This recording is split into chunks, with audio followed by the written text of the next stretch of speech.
you don't get a second chance. If the gentleman that hit Michael had a second chance, I'm sure he would do something different. A part of you is gone. So it's been tough, and it's going to be tough for a long time.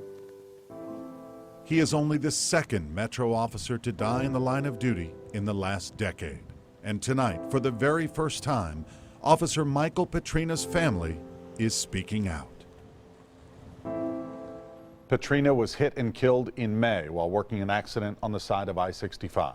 But he is not the first person to be hit or even killed. Tonight, News Channel 5's Chris Conti and photojournalist Angie Dones take a closer look at why a law meant to save lives is not working. 21. They swear oaths Good boy. to serve and to protect. Ready to go to work? And on Nashville's night to shine, The CMA Awards. Officer Brent Hoadley was doing just that. Carrie Underwood just got back in that Tahoe. Brent's is a name that may not sound familiar, Of course, the rain's keeping a lot of people away, but we're just here for any crowd control issues. but his is a story repeated too many times in too many different ways.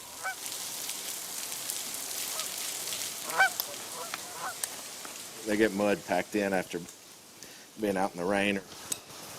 Chance brought Brent here, partnered with a 14-year-old walking horse named Bear in Metro's mounted patrol. I went up and over the car. He didn't, run over me.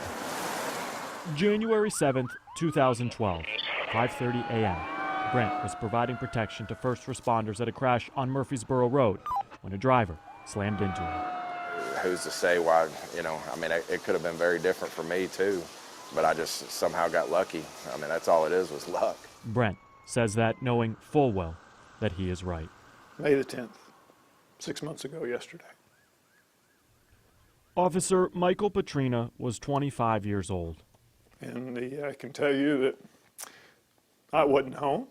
My wife was home. So she had to open the door to the police by herself. But she knew what it was. Jim Petrina is Michael's dad. He lives just outside of Memphis. He grew up in this house. Yes, he basically grew up in this house. From an early age, Jim says his son was incredibly service-oriented, enlisting in the National Guard and eventually graduating from Metro's Police Academy. You always want your kids to be happy whatever they're doing and wherever they are, and so he was truly happy. It was a dream Michael was able to live out for 8 months. He hit the T-Dot truck, and then he hit Michael. And it was instant for Michael, which is a blessing. Much like Brent Hoadley, Officer Petrina was assisting at a crash on I-65 earlier this year. Officials say the driver of an RV from Florida didn't change lanes. First, he broke the move over law. Then, he broke Jim Petrina's heart. Absolutely. Every day, every morning, when normally I would talk to him or text, that's when I missed him the most. Michael is the 326th person to be hit while working Tennessee's roadways since 2005. What do you think should be done? I think the man was in the wrong, and he should be prosecuted for what he did.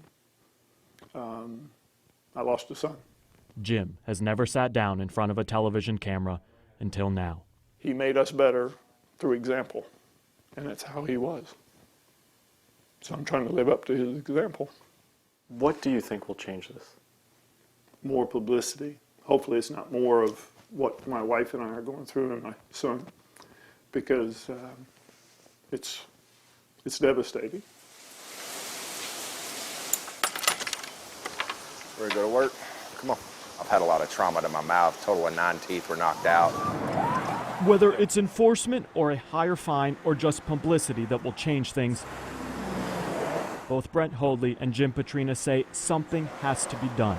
If the guy that hits me gets found guilty, his maximum fine is $500 and his license will be revoked for 6 months. So, no, it's definitely not enough.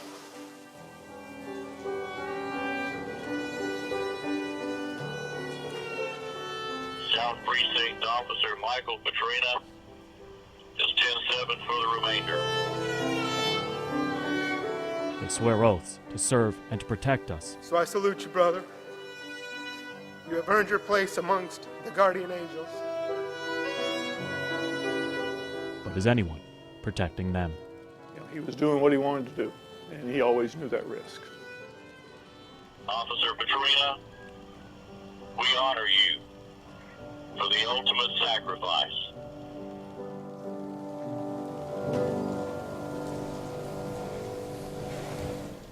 A grand jury is currently considering charges against the driver who hit Officer Petrina.